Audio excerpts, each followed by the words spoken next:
지난 주간에는 스탠포드 나오시고 구글에서 감독에 계신 분의 초청으로 우리 사모님과 함께 구글을 갔다 왔습니다. 세계 젊은이들의 꿈의 직장 구글입니다. 정말 엄청난 캠퍼스, 넓은 그런 회사였어요. 회사마다 그 앞마당에 아주 이쁜 색깔을 칠한 자전거들이 잔뜩 서 있었습니다. 제가 찍어왔죠. 너무나 이뻐서. 그 자전거를 누구나 타고 캠퍼스 간 이동하면서 직장 근무를 하고 있었습니다. 구글의 직원들은 일주일에 3일 또는 이틀 정도 집에서 자택근무를 하고 또 출퇴근 시간도 일정치 않고요. 그리고 굉장히 회사가 자유로운 분위기였습니다. 가보니까 한 대낮에 취침실이 있어요. 마치 한국의 사우나 찜질방처럼 취침실이 있더라고요. 그 취침실이 밖에서 보여요, 유리로. 보니까 막 코를 골고 자는 여자분, 남자분 할 것 없이 있고, 뭐 컴퓨터 앞에서 연구하느라고 넉나간 사람처럼 앉아있는 사람, 또 벤치에 책 보고 있는 사람, 뭐 별의별 유형 사람이 다 있고, 심지어 어떤 캠퍼스 사무실에는 중간에 이렇게 그 레저룸이 있는데 보니까 당구대도 있고요. 별거 다 있어요. 다 있는데 코너에 그 술 먹는 스탠드 바가 있더라고요. 그래서 하드 리코가 쫙 진열되어 있어요. 얼마나 회사가 자유로운 분위기면 그렇겠어요. 그래서 이게 진짜인가 하고 우리 그 유리를 보면서 이 하드 리코 가짜로 모조품을 갖다 놔 보니까 진짜예요. 진짜 뭐 로얄 위스키, 뭐 스카치 위스키 쫙 진열되어 있어요. 그러니까 근무 중에도 한 잔 걸친다는 거 아닙니까? 그리고 또 대화를 한다는 거죠. 어떤 때는 가니까 막 대화하고 토론하는 그런 장면들이 있고 가지각색이에요.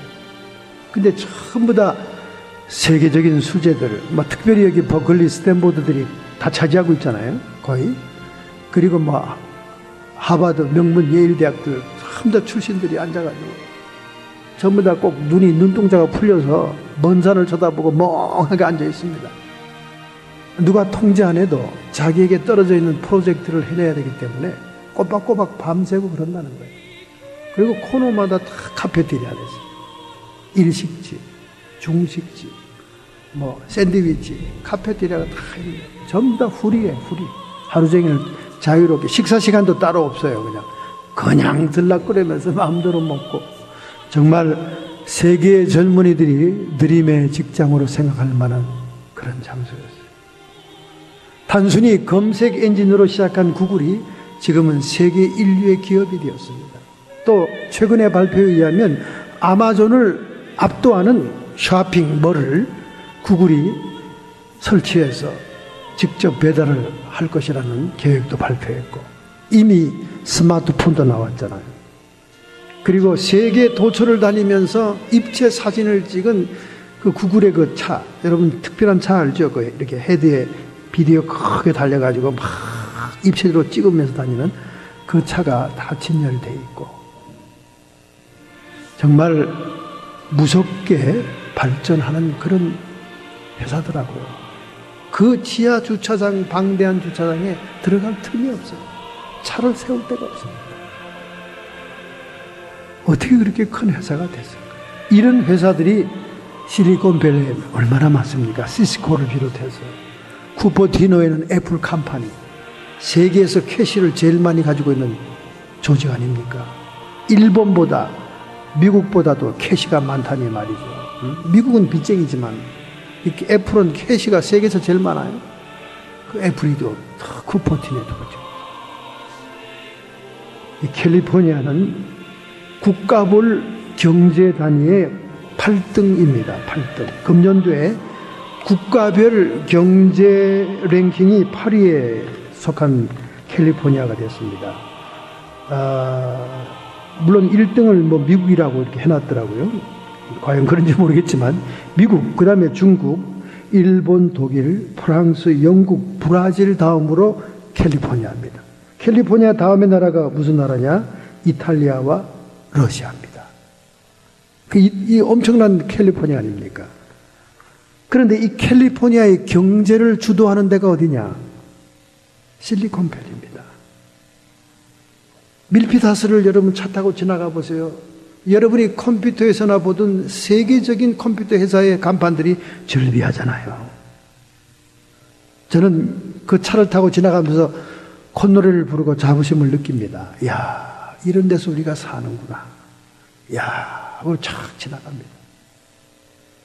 캘리포니아가 세계 8등 국가가 된 데는 실리콘밸리의 놀라운 경제 성장이고 모든 회사들의 IT 회사들의 놀라운 기적적인 성장에 있습니다. 끊임없는 새로운 회사들이 다시 등장하고 있는 것이죠.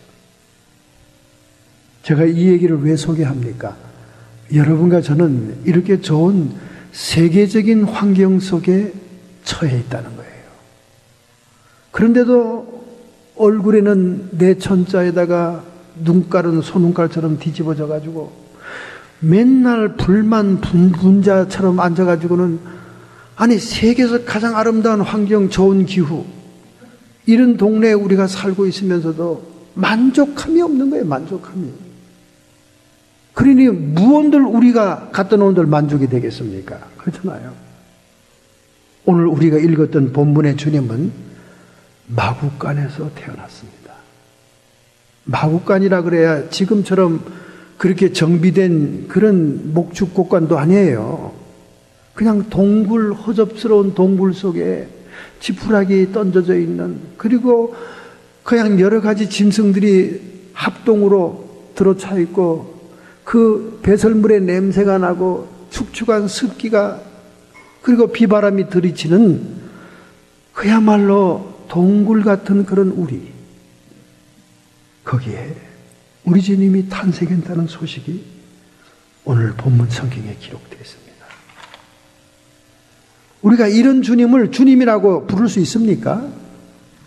우리가 살고 있는 환경은 세계적인 첨단의 환경이고, 주님이 태어나신 환경은 동물들이 살고 있는 마구간이라는 거예요.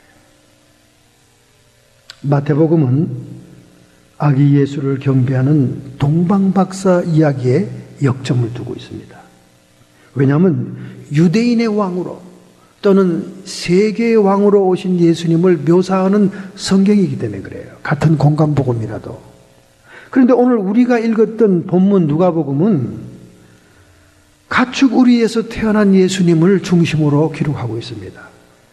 뿐만 아니라 초겨울에 동구 바깥에서 산골짜기에서 그 추위를 녹이고자 화토불을 펴놓고 그 불을 쬐고 있는 초라한 목자들의 모습이 등장합니다. 그런데 하늘에서 울려 퍼지는 천군 천사의 합창과 기쁜 소식을 전달하는 그 음성은 우레와 같고 웅장하더라는 거예요. 그런데 그런 기쁜 소식을 받고 천사들의 찬양을 들은 사람은 천민이 있다고 합니다. 천민.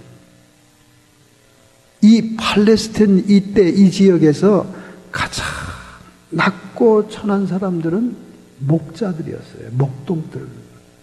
그것도 남의 양무리를 치는 목동들, 사꾼 목자들, 목동들이었습니다. 그 당시에 이 목동들은 인간으로 여기질 않았어요. 같은 동물로 치고. 왜?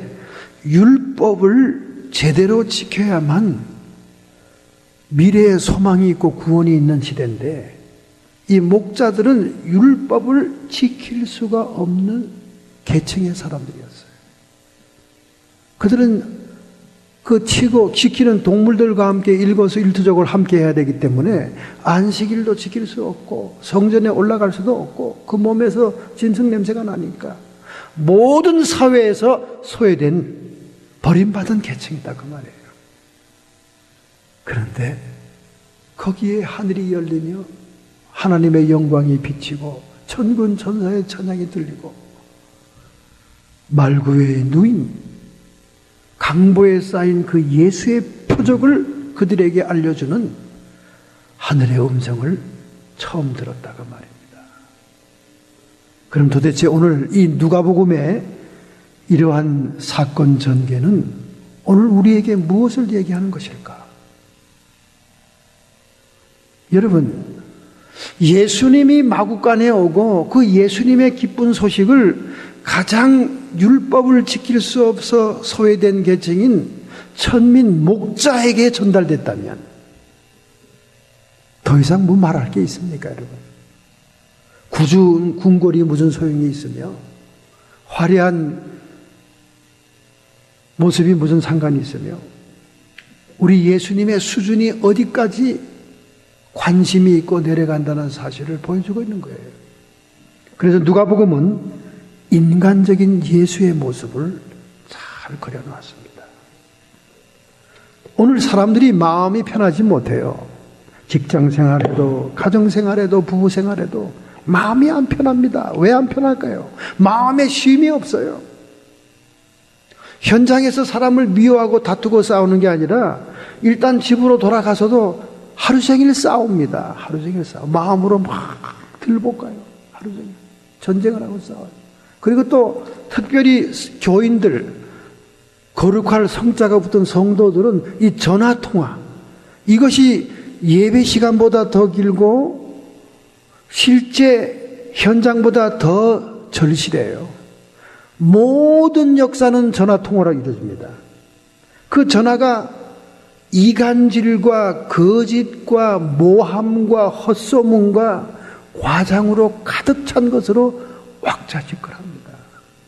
그래서 21세기 현대 목회는 골이 아파요. 지금 눈에 보이는 이 예배, 이 현장의 순수한 모습과 아름다운 영광의 시간, 이것만 있으면 얼마나 좋겠습니까만은 이거는 길어봐야 1시간이고 집에 가서 유비통신, 어둠 속에서 아무도 몰라, 목사도 몰라, 아무도 모르는 데서 떠드는 그 통화는 하루 반나절도 좋고 하루 종일도 좋은 겁니다. 오늘 누가복음에 예수님의 탄생과는 너무나 다른 얘기 아닙니까? 우리 주님은 어디까지가 수준이냐? 동물이 기거하는 마구간까지가 수준이고, 그리고 율법을 지킬 수 없고 남의 양을 지키는 그 천민 목자의 수준까지 내려간다고 말이에요. 오늘 여러분과 제가 성탄절을 맞이하면서도 왜 이렇게 마음이 분주하고 분망하고 불안하고 초조하고 평안이 없습니까? 마음에 쉼이 없다 그 말이에요. 그거는 자기를 너무 높여서 그래요. 높여서. 자기를 좀 뽀대 있게 자꾸 드러내고 싶어서 그래요. 그게 마음에 쉼이 없는 거예요. 저 사람이 날 무시하나? 내가 좀 빈티나나? 내가 좀 천해 보이나? 나를 얕잡아 보는 건 아니야? 이러면서 마음이 쉼이 없는 거예요. 그 예수님이 뭐라 그럽니까? 예수님이 아주 간단 명료하게 우리에게 가르쳐 주죠. 간단 명료하게. 뭐라고 얘기합니까? 너무나 우리 주님이 우리에게 얘기를 하죠. 내 마음은 온유하고 겸손하니 너희는 내 멍에를 메고 배우라. 그리하면 너희의 마음이 쉼을 얻으리라. 할렐루야. 예수님의 마음을 품고 예수님처럼 온유하고 겸손해지면요, 마음에 휴식이 찾아온다는 거예요. 평안이 찾아온다는 겁니다. 여러분, 온유와 겸손이 뭡니까? 온유는 성격이 온화하고 성격이 얌전하고 그런 걸 얘기하는 게 아니에요. 절제되는 힘을 얘기하는 거예요. 자동차가 벤츠고 캐딜락이지만은 출력과 마력이 있지만은 브레이크로 탁탁 잡아주면서 절제하는 것처럼, 적절하게 그 힘을 쓰는 것처럼, 온유라는 것은 절제된 힘을 얘기하는 거예요. 내가 실력이 있습니다. 내가 능력이 있어요. 내가 명품 살 돈도 있습니다. 그러나 예수님 때문에 절제하는 거예요. 그것이 온유한 모습을 얘기하는 것입니다. 겸손은 뭡니까? 겸손은 나보다 남을 낮게 여기는 거예요. 남을 낮게 여기는 거예요. 온유와 겸손의 마음이 있어야 예수님의 마음이 있는 거죠. 그런데 우리 성도들의 모습은 어떻습니까? 상대방이 좀 신통치 않아 보이면 얕잡아 보고 상대방이 좀 잘 되고 잘 나가는 것 같으면 깔아내리고, 전화로 어떻게 해서라도 흠집을 잡아서 깔아내려 평가를 과소평가하게 만들어 잡아당겨, 끌어잡아당겨. 이 예수의 마음이 아닙니다, 여러분. 겸손은 나보다 남을 낮게 여기는 거예요. 그것도 사교적으로, 외교적으로 그렇게 하는 게 아니라 진심으로 나 같은 것보다 낫지, 진심으로 남을 낮게 여기는 게 겸손인 거예요. 이런 온유와 겸손의 마음이 있으면 너희들이 편안해진다 그 말이에요. 쉼을 얻는다는 거예요. 왜 여러분이 그렇게 마음이 부글부글 끓고 휘화산 같고 언젠간 터질 것 같은 그런 텐션이 있고 마음이 소화가 안 되고 그냥 골이 치근치근 아프고 말이죠. 복잡해요. 이 여러분 복잡한 마음의 상태가 신체로 뻗어나가면요, 각종 질병이 오는 거죠. 왜 그렇습니까? 예수의 마음을 배우지 못했기 때문에 그래요. 내 멍에를 메고 내게 배우라. 그리하면 너희가 쉼을 얻으리라. 할렐루야. 여러분이 이 간단한 진리를 받아들여야 돼요. 근데 이 간단한 진리가 하늘나라까지 연결되는 겁니다. 여러분은 자꾸 예수님을 입으로 시인하면 천국 갔다가 확신하는데, 확신은 스타팅 포인트에 불과한 겁니다. 여러분이 입으로 예수를 시인했다는 게 중요한 게 아니에요. 입으로 예수를 시인했으면 예수님이 들어왔잖아요. 그러면 우리 마음은 예수님의 마음으로 변해가고 있어야 된다는 겁니다. 즉 무슨 말이냐? 온유와 겸손의 모습이 보이고 있어야 예수님이 내 마음에 들어온 것이고 내 마음이 예수님의 마음으로 자꾸 다져가고 있다는 뜻입니다. 근데 사람들은 자꾸 이런 나타나는 모습은 간과합니다. 그게 무슨 상관이 있어? 입으로 시인하기만 하는데 예수님을 영접했어, 한 번 했어. 아니라니까.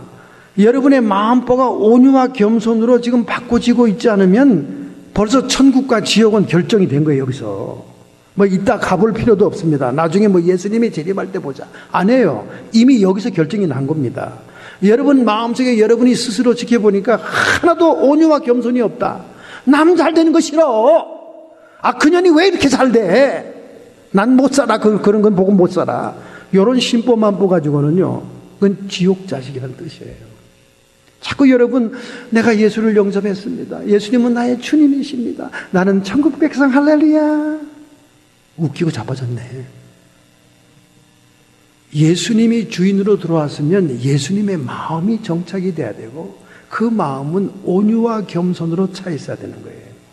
근데 남 잘 되는 게 싫고 잡아당기고 남에 대한 동정이 없고 긍휼히 여기는 마음이 없고 남 도와주고 싶은 마음이 없고 남은 죽으나 사나 아무 상관이 없고 오직 자기만 사랑하는 원죄의 속성대로 나를 사랑하다 보니 내 새끼 챙기고 사랑하게 되고 나를 사랑하다 보니 세상 사랑하게 되고 세상 사랑하니 아버지의 사랑이 그 속에 없느니라. 아니 아버지의 사랑이 우리에 없다는데 무슨 내가 천국 백성이야. 내가 입으로 시인한 게 무슨 상관이 있어. 내가 예수님을 영접했다는 게 무슨 상관이 있냐고. 전혀 예수의 마음이 없고 예수님이 내 주님이 되어 있지도 않은데 그러면 그거는 뭐 그때 가보나 마나 지금 여기서 지옥 자식이죠. 너무 여러분들이 자기를 사랑하다 보니까 자기를 과신합니다. 자기를 너무 높게 보고 있어요. 너무 자기를 과대 포장해서 이미 천국 백성이 다 되어 있어요. 아닙니다, 여러분. 그 길은 좁고 협착해서 들어가는 자가 적느니라. 주님의 심각한 말씀을 기억하셔야 됩니다. 여러분, 우리가 주님의 수준까지 따라가야 돼요. 주님은 마국간까지 갔습니다. 그럼 우리는 그 밑에까지 가야 주님이 계신 천국 가는 거예요. 뭘 예수님을 주님으로 시인했다는 증거가 뭐냐니까. 예수님이 여러분에게 영접돼 들어와 있다는 증거가 뭐냐니까요. 마음도 안 바뀌고 그대로인데 여전히 세상 사랑하고 여전히 자기 사랑하기 때문에 돈 사랑하고 여전히 자기 사랑하기 때문에 지 새끼나 챙기고. 그래서 여러분 결과가 뭡니까? 그놈의 새끼들은 다 떠나갔잖아요. 여러분의 장례식에 올까 안 올까도 퀘션이고 여러분이 양로원에 있으면 찾아옵니까? 자기를 사랑한 결과예요. 누가복음은 예수님의 이런 모습을 보여주는 것입니다. 여러분에게 온유와 겸손의 그리스도의 마음이 없다면 여러분은 예수님을 영접한 게 아니에요. 여러분은 예수님이 주님이 아닌 거예요. 자신이 주인이고 돈이 주인이고 세상이 주인인 거예요. 정신들 차리세요. 왜 자꾸 자기를 포장을 합니까? 아닐 거야. 죽어도 꼴깍할 때 예수님 이름만 부르면 천국이란다. 그런 생각하지 마세요. 성경 전체를 읽어보셔야지. 왜 한 구절만 가지고 매달려가지고 바둥거려? 그럼 예수님께서 사람으로 오신 목적이 뭘까요? 오늘 본문에 가장 중요한 구절이 있습니다. 그것은 바로 14절이죠. 지극히 높은 곳에서는 하나님께 영광이요. 예수님의 출처는 비록 비천한 마구간에 탄생했지만 저 하늘나라 높은 영광의 보좌라는 것을 얘기합니다. 할렐루야. 이렇게 존귀한 분이에요. 이렇게 존귀한 보좌에 앉아 계시던 분이 낮고 천하게 오신 거예요. 그것이 천사들이 증거합니다. 하늘의 보좌에 호위하고 둘러있는 천사들이 기쁜 소식을 전해왔다는 것은 예수님의 출처가 저 상고요 태초에 있느니라. 하나님이라는 거예요. 하나님이라는 거예요. 결국 사람의 모습으로 오신 것은 메시아의 사역을 감당하기 위한 것입니다. 그것은 의와 평강과 희락이 있는 하나님 나라에 우리의 죄를 사하신 후에 들어갈 수 있게 하기 위한 메시아의 사역을 위해서 오신 것입니다. 로마서 8장 2절 이는 그리스도 예수 안에 있는 생명의 성령의 법이 죄와 사망의 법에서 너를 해방하였음이니라. 할렐루야. 메시아 사역을 결정적으로 얘기하는 겁니다. 죄와 사망의 법에 있던 우리를 생명과 성령의 법으로 해방시키는 역사를 위해서 메시아의 사명을 띠고 사람으로 오신 거예요. 할렐루야. 목자들이 증거하잖아요. 목자들이 기쁜 복음의 소식을 들고 구유에 누인 예수님을 표적 삼아서 찾아오지 않습니까? 그래서 요한복음 1장 14절에 말합니다. 우리가 그 영광을 보니 아버지 독생자의 영광이에요. 하나님은 그 고귀한 분이다 그 말이에요. 보좌에 앉은 하나님의 영광을 가진 분이다 그 말이에요. 은혜와 진리가 충만하더라.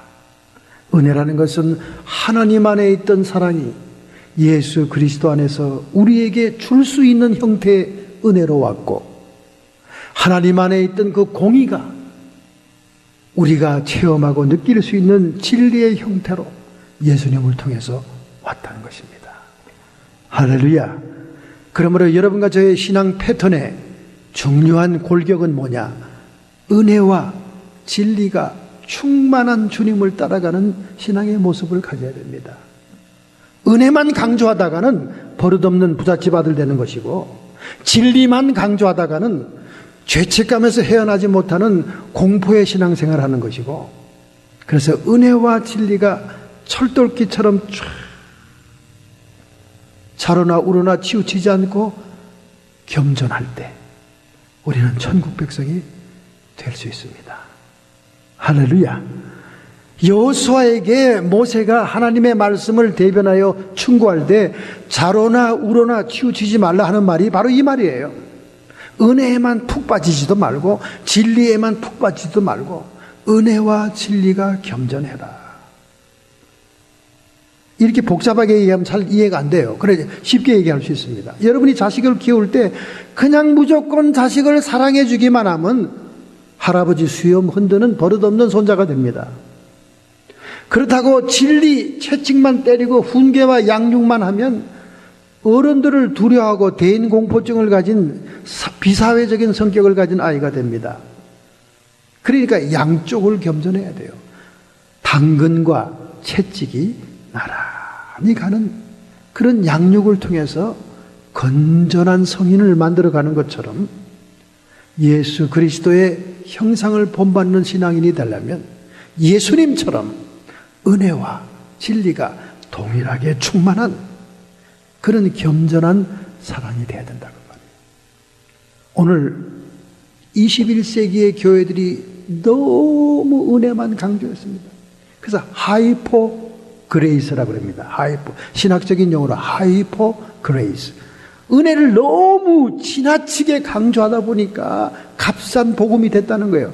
이게 조영기 목사님이 한국교회 100년 대집회에서 회개하는 거 아닙니까? 내가 증거한 복음이 너무 값싼 복음이었다 이거 봐요. 은혜만 강조하니까 너 잘났다, 긍정적인 사고방식으로 생각해라, 너는 사랑받기 위해 태어난 사람이다, 오늘도 삼박자의 축복을 부어 주십니다. 은혜만 너무 강조했다 그 말이야. 은혜만 너무 강조하니까 부잣집 아이들처럼 돼가지고 버릇은 하나도 없고 그냥 받으려고만 하는 한쪽 치우친 신앙이다 그 말이에요. 오늘날도 그런 성도들이 많아요. 은혜만 강조하는 사람들.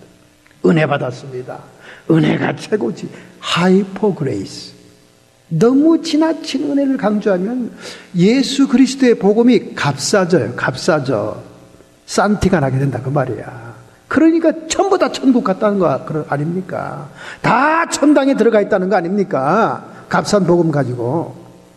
그러나 은혜만 있는 게 아니라니까. 진리는 뭡니까? 하나님의 요구를 충족하는 게 진리예요. 하나님의 요구를 충족하는 게 진리예요. 구원은 은혜로 받지만은 상급은 행위로 받는 거예요. 절대 우리가 행위로 구원받는 건 아닙니다. 은혜로 구원받아요. 하나님이 예비해 놓고 준비해 놓은 것으로 인해서 구원받습니다.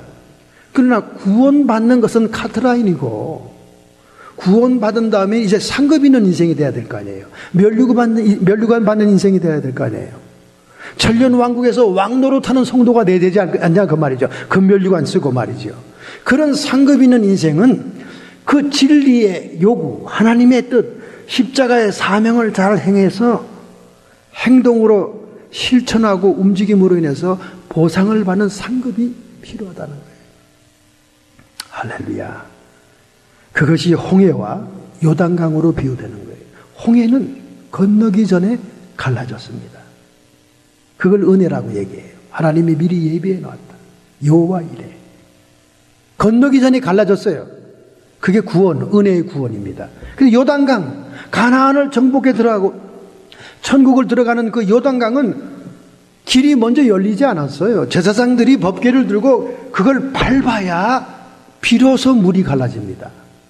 제사장들이 요단강을 밟을 때는 가장 요단강이 물이 많을 때 위협적이고 무서울 때였습니다. 정말 발로 밟기가 목숨을 걸고 스릴과 위험을 느끼지 않고는 발을 밟을 수 없는 그때입니다. 그러나 그들이 율법 진리를 상징하는 그 하나님의 요구를 어깨에 지고 발로 먼저 탁 밟으니까 발이 들어가는 순간 물이 갈라진 거예요. 이거는 행위를 통해서 상급이 온다는 거예요. 이 두 가지가 잘 겸손이 돼야 정말 성숙한 하나님의 자녀가 되는 거예요. 우리가 은혜를 많이 받았으면 하나님께 보답을 해야 되는 거 아니에요. 그게 은혜와 진리의 모습입니다. 두 번째, 예수님께서 사람으로 오신 인카네이션 성육신의 목적이 뭡니까? 14절 하반절, 땅에서는 기뻐하심을 입은 사람들 중에 평화로다. 기뻐하심을 입은 사람. 기뻐하심을 입은 사람. 이게 뭡니까? 유앙겔리온, 가스플이라는 복음이라는 말은 기쁜 소식이거든요. 그 기쁜 소식을 가지고 기뻐함을 입은 사람, 즉 기쁜 소식을 받아들인 사람들에게 평화로다 그 말이에요. 할렐루야. 그럼 평화의 반대는 뭡니까? 전쟁이잖아요. 우리가 육신의 죄에 거하고 있을 때 원죄 속에 원죄가 해결되지 않은 상태에서는 하나님과 인간 사이의 전쟁 상태입니다. 불목의 상태. 그러나 예수 그리스도가 인간의 모습으로 오심으로 인간의 생명은 피에 있으므로 피가 죄를 속하고 피를 흘릴 수 있는 육신의 모습으로 주님이 온 거예요. 구약에는 많은 이런 예언들이 기록되어 있죠. 고헬 사상이라든가 그런 것으로 많이 기록되어 있습니다. 이번에 박춘봉이가 시신을 조각조각 내가지고 길거리에 버렸지만은 그가 잡힌 이유가 있습니다. 그의 새방에 휴지에 피 한 방울 남긴 것 때문에 그는 잡힌 거예요. 그 피 한 방울을 유전자 조사했더니 조각난 시체의 피와 일치했던 겁니다. 그래서 그 잡혔어요. 인간의 생명이 피에 있다니까요. 피 한 방울 때문에 그 중국 사람 무슨 근거가 있습니까? 무슨 기록이 있겠어요? 그 피 한 방울 때문에 박춘봉이가 이번에 잡힌 거예요. 얼마나 무섭습니까? 이 피 한 방울이. 그런데 예수님의 피는 어떤 피라고 그랬습니까? 남자의 유전자가 들어가지 않는 피였다고 그랬죠. 제가 지난번에 놀라운 간증을 했잖아요. 영국의 고고학자들이 법궤를 발견했다 그랬습니다. 법궤를 발견하기 위해서 유대인들이 머리를 풀었습니다. 그 법궤에 대한 전설들이 책으로 시리즈로 이만큼 있어요. 저희 집에도 이만큼 있습니다. 근데 최근에 이 영국의 고고학자가 법궤를 발견한 거 아닙니까? 법궤를 발견하는 것만이 유대인 환란성전 제3성전의 마지막 숙제였어요. 성전을 지을 수 있는 건축자재, 성전을 제사를 드리기 위한 제사장 교육, 그리고 그때 드리던 그 붉은 암소의 종자까지도 다 만들어놨어요. 근데 법궤가 없는 거예요. 법궤가. 이 법궤가 아프리카 수단에 숨겨져 있다, 뭐 어디 땅속에 있다, 뭐 솔로몬 후손들이 어디 감춰놨다, 뭐 굉장히. 그래서 인디아나 존스까지 히트 줬지 않습니까? 잃어버린 법궤를 찾아서. 그런데 이 영국 고고학자가 찾아낸 거 아닙니까? 등잔 불빛이 어두웠다는 거 아닙니까? 그는 성경을 읽다가 놀라운 것을 발견하잖아요. 예레미야가 바벨론에 의해서 완전히 남유다 왕국이 멸망될 때 성전의 중요한 기명들을 귀하게 싸가지고 바로 그 예루살렘 그 동굴에 갖다 숨겨놓은 거 아닙니까? 그래서 그 제레미야 케이브라고 그래가지고 발견한 거죠. 그 놀랍게도 그 동굴이 발견돼가지고 이 고고학자가 이제 그 후원을 받았죠. 유대인들 후원을 받아서 발견했는데 딱 동굴에 들었으니까 이제 파가지고 들었으니까 그 법궤에 4명의 남자가 서 있는 거 아니에요. 천사들이 서 있는 거죠. 지키기 위해서. 그래서 이 고고학자가 얘기하잖아요. 하도 가짜 법궤가 많으니까 진짜인지 확인하기 위해서 이렇게 얘기한 거예요. 요즘 사람들은 그 법궤 안에 있는 돌비를 그렇게 보길 원한다. 그랬더니 법궤를 딱 열더니 돌비를 꺼내서 선반에다 딱 올려준 거예요. 확인시킨 거죠. 진짜구나. 고고학자가 깨달은 거예요. 그러나 그 천사들이 말하기를 아직까지 이것을 외부에 발설하지 말아라. 그렇게 얘기했죠. 그래서 더 정확한 증거를 얻기 위해서 법궤 뚜껑 시은소라고 그러잖아요. 짐승의 피를 뿌리는데 거기서 그 피의 흔적을 채취해서 이스라엘의 국립과학기술연구에 맡겼더니 그 피가 짐승의 피가 아니었다는 거예요. 인간의 피라는 거예요. 근데 인간의 피라면 염색체가 48개여야 된다는 거지. 남자 24, 여자 24 염색체가 만나서 48개가 돼야 되는데 24개밖에 없는 거예요, 염색체가. 그런데 거기에 Y 염색체는 끼어 있었다 그 말이에요. 그 말은 무슨 말이냐? 남자 여자가 아니라 한쪽 피만 가지고 나온 사람인데 Y 염색계 남자다 그 말이에요. 그건 누구겠어요? 예수님 피지. 그러니까 이 고고학자가 놀래가지고 아니 도대체 예수님 피가 이 동굴 속에 어떻게 떨어져 있냐 그 말이야. 예레미야 시대하고 예수님 시대하고는 역사적으로 얼마나 차이가 나는데 그래서 그 자꾸 지지를 조사해 보니까 그 동굴 위로 틈이 쫙 나있더니 틈이 그 핏자국이 따라가 보니까 예수님이 골고다에서 피 흘린 그 십자가의 피가 그 바위 틈새로 흘러가지고 동굴로 떨어져서 동굴 그 법계 위에 떨어졌다는 거 아닙니까?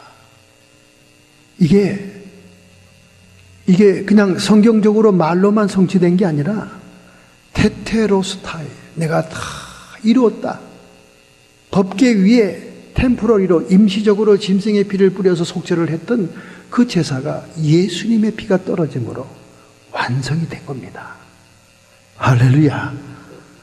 그래서 유대인들은 춤을 추고 지금 난리 법석들이에요. 이제는 제3 환란 성전을 지을 수가 있는 거예요. 법궤를 발견했으니까. 모든 게 다 준비됐어요. 이제 자리가 문제, 자리가. 거기 위에 지금 해교사당이 솔로몬의 돌멩이, 아브라함의 돌멩이에 있잖아요. 그런데 히브리의 고고학자들이 거기서 한 250m 북동쪽으로 거기가 진짜 자리다. 그러니까 그 회교사당을 무너뜨리지 않아도 성전을 지을 자리가 있는 거예요. 그럼 문제는 누가 이 회교도들을 설득해서 거기에 짓게 할 수 있느냐? 그것이 바로 적그리스도가 나타나면 된다 그 말이에요. 전 3년 반에 유대인들과 타협하고 세계적인 권력을 잡은 적그리스도가 유대인들에게 회교도들을 누르고 거기다 성전을 짓게 해주잖아요. 짓게 하고 짓습니다. 그 다음에 유대의 성전 제사가 회복이 되죠. 그죠? 후 3년 반에 회복이 되면서 적그리스도가 자기 본색을 드러내 자기의 모습의 동상, 로봇 동상을 세우죠. 말하는 동상. 얼마든지 말하죠. 지금 로봇이. 말하는 동상을 세워 경배케 하는데 하나님의 거룩한 곳에 멸망에 가져간 것이 선 것을 보거든. 다니엘의 예언이죠. 너희는 산으로 도망해라. 광야로 도망해라. 야곱의 대환란이다. 전에도 없었고 후에도 없을 대학살이 일어난다. 이게 적그리스도의 믿는 자들의 학살을 얘기하고 있는 것입니다. 이렇게 예수 그리스도의 희생과 피 흘림으로 화목제물이 됨으로 인해서 그는 동정녀 성육신 탄생, 성령의 잉태로 탄생이 되었고 구약의 예언을 성취하죠. 창세기 3장 15절 원시복음 이 예언이 그대로 성취합니다. 내가 너로 여자와 원수되게 하고 너의 후손도 여자의 후손과 원수되게 하리니 여자의 후손은 내 머리를 상하게 할 것이요 너는 그의 발꿈치를 상하게 될 것이다. 여자의 후손이죠. 성령으로 잉태했습니다. 남자의 피가 들어가잖아요. 남자의 피가 안 들어가야 원죄가 유전이 안 되니까. 그 염색제가 24개잖아요. 그리고 Y 염색제 있고. 그래서 뱀의 머리를, 사탄을 정복하잖아요. 사탄은 예수님의 발꿈치를 상하게 하죠. 십자가에서 피 흘리고 고통을 당하게 하는 거, 발꿈치를 상하게 한 겁니다. 구약의 예언이 그대로 성취됐습니다. 그리고 예수님의 무죄성이 동정녀 탄생으로 증명이 됐죠. 그 다음에 또 신성의 증거는 우리 주님이 하늘로부터 오신 거죠. 누가복음 1장 35절에 족보가 시작됩니다. 아브라함과 다윗의 자손 예수 그리스도의 세계라. 예수 그리스도의 나심은 이러하니 그 모친 마리아가 요셉과 정혼하고 동거하기 전에 성령으로 잉태된 것이 나타났느니라. 누가복음의 족보에 분명하게 설명이 되어 있습니다. 그 다음에 성육성의 순결성 요한복음 1장 14절에 나와 있죠. 말씀이 육신이 되어 우리 가운데 거하심에 우리가 그 영광을 보니 독생자의 영광이요 은혜와 진리가 충만하더라. 할렐루야. 하늘의 영광의 보좌 내려오신 주님은 이 땅에 복음을 받아들인 자들에게 화목제물로서 하나님과 원죄를 가진 죄인들 사이에 평화를 이룰 목적으로 오셨던 것입니다. 얼마 전에 버클리에서도 데모가 있었죠. 백인 경찰들이 흑인들을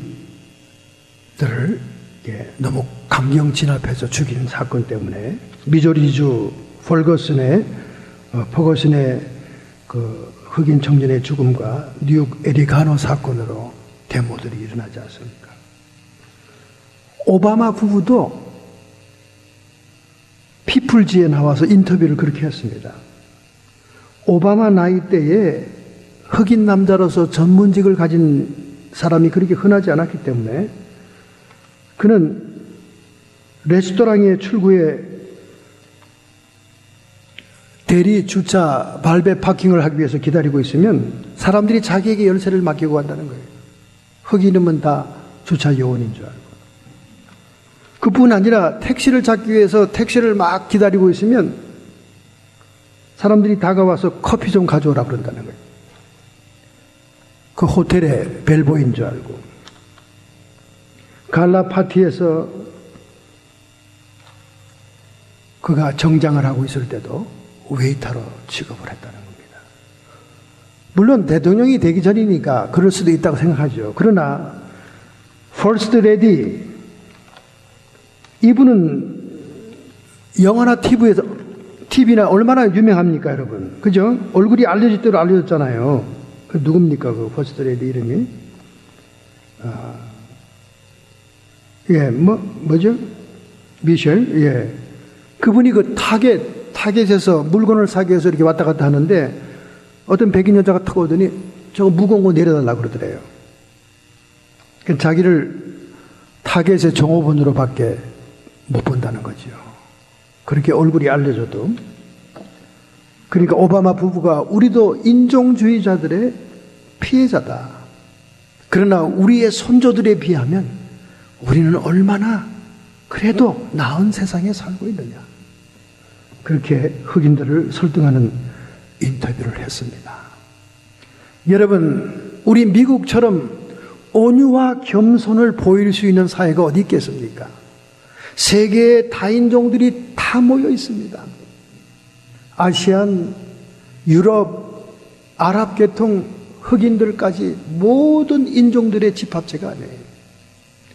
여기서 우리가 그리스도의 마음을 품고 있다면 다른 사람을 나보다 낮게 여기는 주님의 마음으로 온유와 겸손할 때 여러분은 천국의 백성이라고 누구든지 인정해 줄 줄로 믿습니다. 할렐루야. 우리가 이제 남은 생에 특별히 이 성탄절을 당해서 누가복음서에 기록되었던 주님의 모습을 생각하면서 우리의 삶의 자세를 바꿔야 됩니다. 내 멍에는 쉽고 가벼움이라 내 마음은 온유하고 겸손합니다. 너희들이 이렇게 산다면 너희 마음이 더 이상 복잡하지 않을 것이다. 마음의 쉼을 얻을 것이다. 그렇게 주님이 여러분을 초청하고 있습니다. 여러분의 마음의 쉼을 얻기를 바랍니다.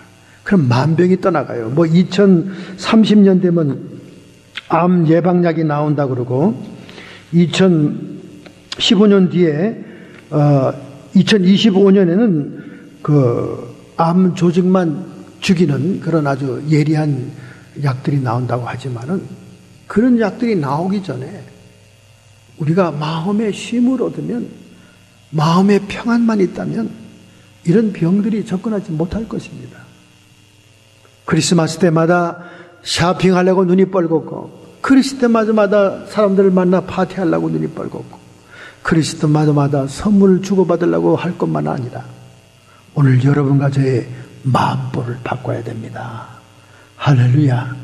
정말 성도 아닌 사람들이 교회에 가득 차 있어요. 정말 천국에 갈 수 없는 심보를 가진 사람들이 오늘 교회의 마당을 밟고 있습니다.